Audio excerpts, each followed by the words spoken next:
as you know, many players have that over-the-top cut. They've done something in their setup, whether their shoulders are more left, that then dictates the path to be this. Oh, and now I can really use that left shoulder to turn. You want to get away from going so vertical, and you want your hands to actually get a little bit deeper back there, which then starts them on a shallower path coming down. And that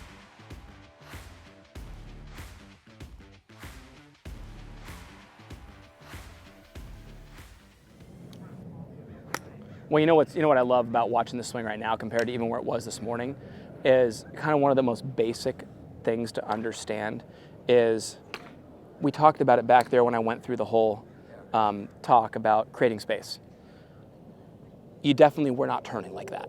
And your arms were getting up there alongside you, and then they were getting over this way because your body was already out in front.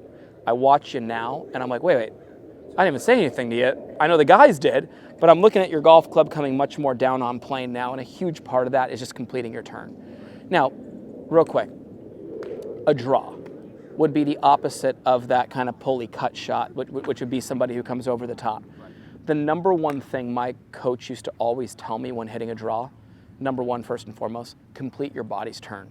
Because when you complete your turn, what are you doing? You're giving yourself all that space to come down more on the inside, which would promote more of a neutral ball flight or a draw, not the cut across it. But I was watching you right away, and I'm like, okay, so what are the things you can do to promote that? Well, here's the thing. Oh, and even what are the things you can do to negate that? Negating it would be no hip bump. That locks the turn. The next thing would be open shoulders. If they're open, well, that negates your turn as well. But one thing that's nice about that hip bump is this. When you bump that hip to the inside of the right foot, you can also use that to square up your upper body, which then allows you to get your right shoulder more behind your head, which allows you to get that left shoulder over underneath your chin more. And then it gets the hands for you, and I think this is the big thing for you. You want to get away from going so vertical, and you want your hands to actually get a little bit deeper back there, which then starts them on a shallower path coming down. And that's where you're going to get even more height, more of a little right to left movement. But I look at you and I say, hey, nail the hip bump. Give yourself that good feeling of getting the right side back behind you. Let your hands follow that turn. All right, let's see it, Greg. Just a nice solid turn at the top right there.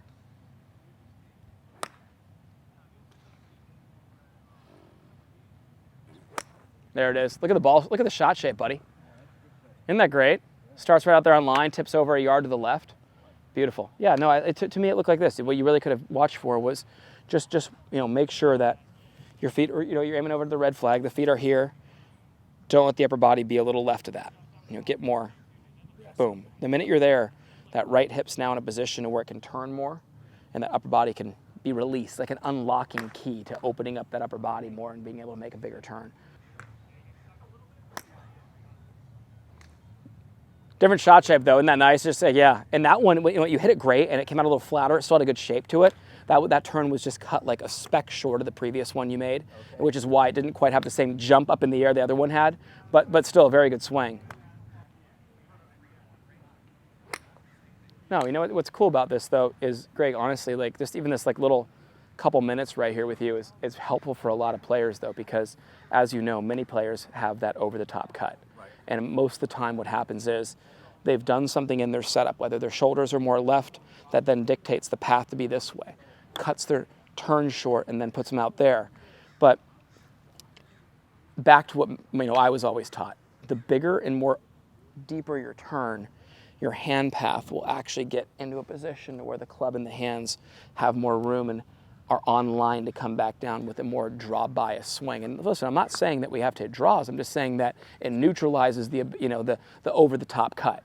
And like I said, I see this quite a bit. I see this a lot, like where a player's kind of opened up like this, no hip bump, kind of from the face-on view, it looks like that, and then they go kind of up here and like that, and just low pull right there and start to cut back to the right. And then all of a sudden, that same player gets in there and gets more of that look, okay? And now watch. Right there, boom. Oh, and now I can really use that left shoulder to turn.